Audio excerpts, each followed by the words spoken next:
Hi, students. How are you doing? Welcome to Naya Sim. Thank you so much for the support. Hope you all are doing great. So I came across this video and I thought I'd bring it here because a very big shout out to those men. They really knew what they talked. They know what they were saying. Now I am going to take it from there. Why is it that most times when Black people talk about how they are being treated or how, they are kind of separated or kind of segregated in some certain things. Some people are like, that is not true. What is it that is enjoying presently today that you are not enjoying? The truth is that there are so many of it, which I cannot start screaming on right now because you and I know it. And also, as a white person, and if you say that you do not know it, you are a liar, or probably you do not know your history. That is also one of the reasons why I keep telling you people that are the CRT is actually a must that you all must learn it because it will also expand your knowledge to understand how this country, how they, I mean, like America, how they have treated people that look like me, and how they have also lied to you to believe some certain things. Now, I made an example about how people that look like me, I see how they train people and they become, let's say, a manager. Tell me how someone that you train as a black person is earning better than you that trained them. All these things are the things that I see. And when we talk about it, they tell you that, I mean, you are lucky to be here, that you should focus and work hard, like you are not working hard. But you know what? Let's get into Why can't the United States get rid of racism? Why do we keep getting faced with the same problems as a group of people over and over again? Why don't they end? It's because it's not an economic problem. It's a problem of the domination of white people over black people. So you've got to understand that racism is a species or a subclass of domination. It's merely a rationalizing of the domination of one race over another. We've got to recognize that domination is a problem specifically for the people who are dominated. But the inverse is true as well. The domination by white people over black people benefits white people. And following, the dominator benefits from the problems afflicting the dominated, and so they must never, ever release us from that domination. And so, as long as domination continues, the problems generated by that domination will continue as well. And even when one problem invented or created by domination appears to have been solved, what will happen? Another will arise, or the same problem will just take a different form. And a lot of well meaning white folks will say to me, if we just remove these pillars, then racism will go away. And I understand why they might think this way, but let's analyze that for a second. Let's look at a few pillars of racism and see if the removal caused white people to stop being racist. Did the institution of chattel slavery stop white folks from being racist? Well, of course not, because they starved 25% of all the black people in North America immediately after emancipation. And then the institution of chattel slavery just got morphed into Jim Crow, the legal re-enslaving of black people in North America. When they got rid of Jim Crow, did that stop white people from being racist? No, because they just found new ways to do it legally. They write the laws. After Jim Crow, we had housing discrimination. White people legally put covenants saying that black people couldn't live here or there. So the U.S. set up the Office of Housing and Urban Development, an organization primarily run by white people. And the funds for that, the vast majority went to white people because white people were facilitating the government program. Right now, most neighborhoods that black people live in are hyper segregated. It didn't stop anything. When we ended voting discrimination, did that stop white people from being racist? No, it didn't, because they masked the same behavior under the title or the name of gerrymandering. But the effect is the same, the dilution of the black vote for the benefit of the white suburb. When we got affirmative action and the Civil Rights Act was passed, did that stop white people from being racist? Once again, no. This was an organization primarily led by black people, but it did not primarily benefit black people. It primarily benefited white women. Affirmative action didn't uplift black people. It just made everyone that wasn't a white male a minority. Did desegregation stop white folks from being racist? So you can see that even when a pillar or institution of racism gets removed, it'll just get morphed. And you can see that even when measures that are supposed to promote equality, like DEI, are instituted by the government, they can just be swatted away by an incoming administration. We are never going to get rid of racism in the United States in a multicultural society because you have opposing groups of cultures, one of which, the white people, benefit from the racism, from the racist institutions that oppress everyone else. And it doesn't matter if you overthrow capitalism, because it does not change the fact that these group of people benefit from the suffering of other groups of people. And so the only way we're going to get rid of racism, and the only way we're going to have peace, is we have to remove the control, the legislative and the economic control that white people have over everyone else. We have to remove the domination, or everything will just stay the same, fundamentally the same. Now, someone might say in the comments, aren't black people free? Can't you do everything that white people can do? And that's a really interesting idea, because it shows that freedom for white people, in their mind, is different than freedom for other groups of people. If I said to an American before the Revolutionary War, can't you do everything the British can do? Aren't you free to live where you please? There are American billionaires. Doesn't that mean you're free? They would say no, because the British get to make laws over us. The British will draft our children for their wars. The British exploit our economic labor that we should use for the benefit of our people instead of the British. If that's freedom for white people, then why isn't that freedom for us? Don't white people make laws over us? Can't they draft our children in the war? Don't they lock up a significant portion of our people to use in prison slave labor? Racism is not going to end until we are free from the people who benefit from the racism. The elephant in the room that we're oftentimes all avoiding is that no matter how much we say we care about the betterment and the progression of black people, we have no direction. We have no tangible demands. There's no destination in sight. Every day is a perpetual cycle of hoping that white people are nicer to you, hoping that white people think you're more beautiful, hoping that white people put you in more TV shows, and hoping that white people give you more jobs. I think one of the most important parts about the conversation is that it was never up to us to decide who white people are. It is up to them to decide who they are. The only thing that we can decide is who we are. And the mistake that we often make is not realizing that you have never had control over who white people decide to be. In the same way you have never had control over who the Belgium decide to be, or the French decide to be, or the Portuguese decide to be. The only thing we can control, the only thing we could ever control is who we are and how we respond to the circumstances that we're put in on a day-to-day basis. And that's why I truly believe that the best goal for the black community to adopt is focusing on the liberation of Africa. Now hear me out when I say this. I have 3 points that I want you to hear. Critically listen to what I'm saying. Number 1, imperialism. If we focus on liberating Africa, a liberated Africa is fighting imperialism. Fighting imperialism is fighting imperialists. And who are the imperialists in the West? You got the Jeff Bezoses. You got the Warren Buffetts. You got the Donald Trumps. You got the Elon Musks. You got the Walmarts. You got the big corporate, giant corporate entities. The same people, the same enemies that you are fighting as well. Why can't we take that movement to the United States? Because in the United States, we are not fighting imperialism. We are fighting systemic racism. When you're fighting systemic racism, you become the commodity. Your body, your mind, your labor become the commodity. When you're fighting systemic racism, your wallet becomes the commodity. Your money, your paychecks, your pay stubs become the commodity. The difference is when you're fighting imperialism, you become the commodity, your money becomes a commodity, but your land and your resources become the commodity as well. And that third one, but keep in mind, black people everywhere are immensely valuable to what keeps this planet together. But we're having a different conversation when we're talking about the most resource-rich continent on this planet, Africa. Number 2, fighting for a liberated Africa is fighting for all of us. There is no perception that African people have that you are not receiving as a black American. There is no perception that African people have that you are not receiving as a Caribbean. There is no perception that African people have that you are not receiving as an African in Europe.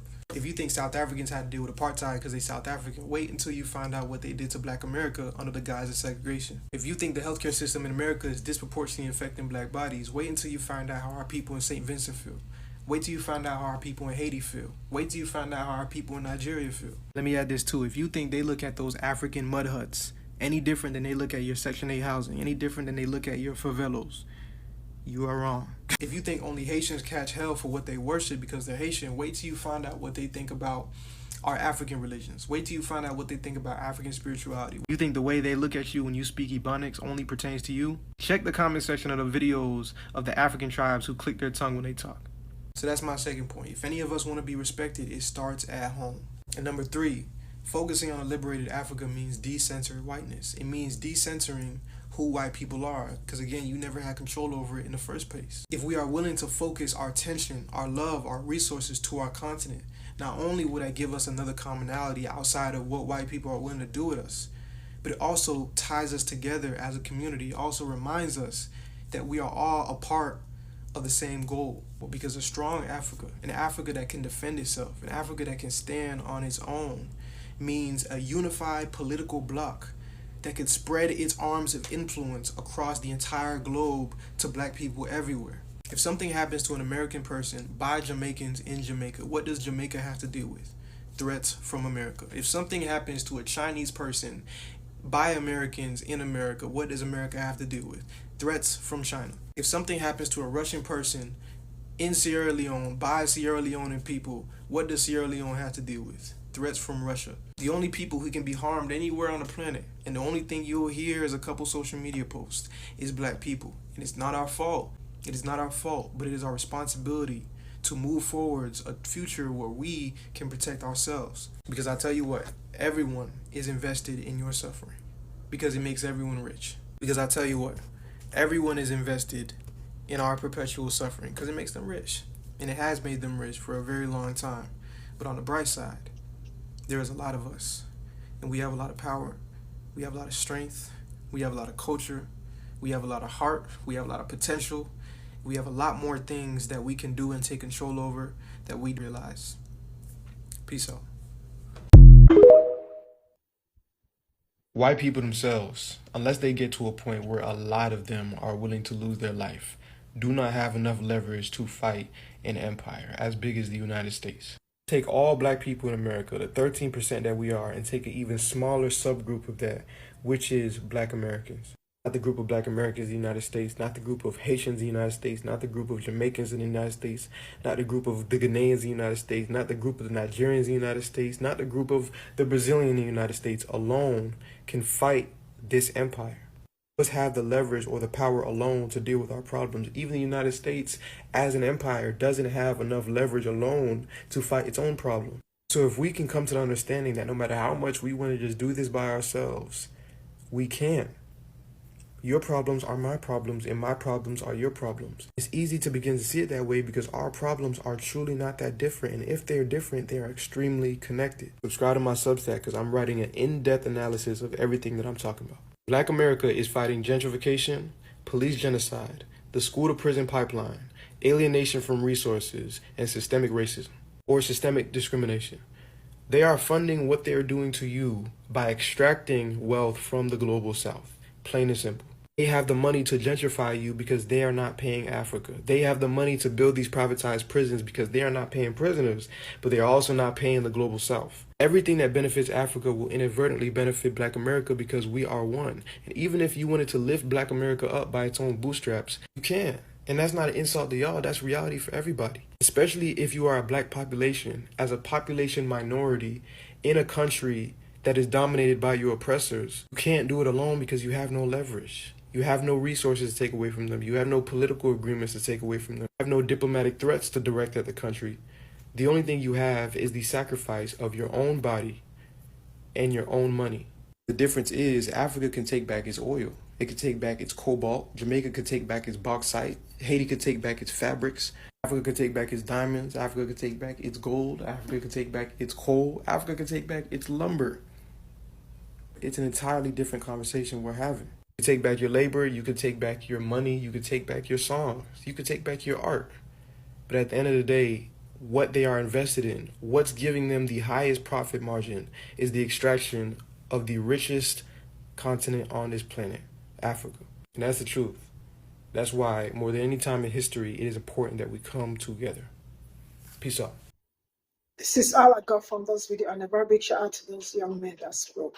Sincerely speaking, there is a lot of people are also saying it. Even these people will also tell you what is it that we are benefiting from that you are not benefiting from. This is a manipulating kind of question, because if you know Black people very well, or if you know your history very well, you definitely will understand that the difference is clear. That most especially before my own people get a job, it's like hustling for something that I don't understand.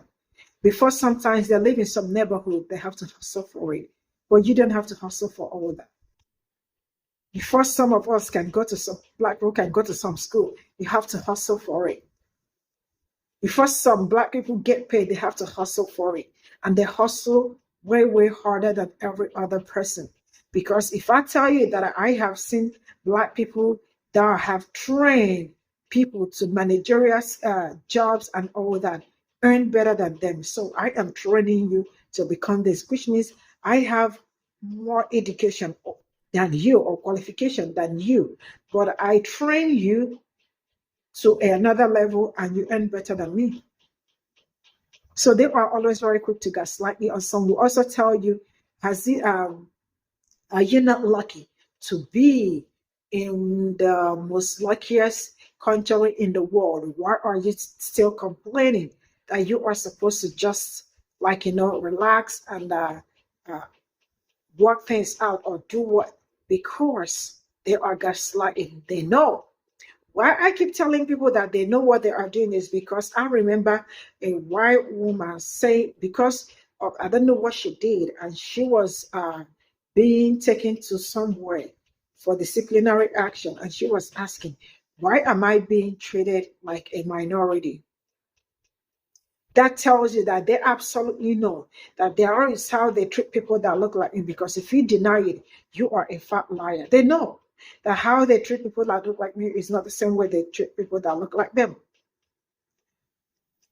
So each time people say that, what is it that they are enjoying that black people are a lot? And not until that system is completely and totally chartered, then we can say that black people, everybody is free. But not until that, black people are not free. And also, like this young man talked about Africans and black people uniting. I know it's really been a very tough time trusting, like both parties, trusting one another and all that, due to how the media has, they played their game very well, especially the media. Their PR game is actually always on point. But I am happy so far that we are growing and we are seeing things for ourselves. And thank God that black people continue to raise alarm where there is need to, because they know all these people back and forth. And majority people do not even know that well. So that is one of the reasons why most times when I tell people, when black people are talking, you better listen. Because if you do not listen, in the end, that thing you are running away from listening, you will make that mistake and you will repeat it. Why am I saying this? I'm saying this because they know better. Sometimes all those things are not by force or gra. It is something that they have lived. This is their experience. They know how they operate. They know how they work. So when you listen, you definitely will hear from them or you understand what they. But if you do not listen, you will continue to dangle around, not until when you're all ready. So I am hoping that as time goes on, we definitely and we will absolutely come together and work our way to finding and understand, to better understanding, because that is one thing that I pray for.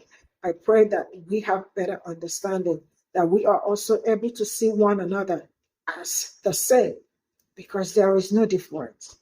And not until we start seeing ourselves as one, trust me, the rest is history. We definitely will work it out. Is it going to happen overnight? I promise you, it is not something that will happen overnight. Is it going to happen? It will definitely happen. Just don't bother yourself how it's going to happen, but it's going to happen. And I really do look, I hope I will be alive then. Yes, I'm still young, so I still have how many years ahead, hopefully. So I really cannot wait to come back here someday to talk about it. I love you all, and I appreciate all you people are doing. You all are doing great, not just for yourselves, for us. Not until we start appreciating it, not until we start recognizing it. Because one problem with people is that they see something and they don't want to recognize it. You are also not being truthful. So when you see something and you see how great that thing is, recognize it. so that because it's when you recognize somebody's hard work, that person will actually look towards your side. So I am appreciating all your hard work and all the fight you all have been fighting, not just only for yourselves and for everyone else. And I hope that as time goes on, everybody will, like the veil that has covered so many people's faces will be removed, and we all will be able to be happy in the end. Bye for now.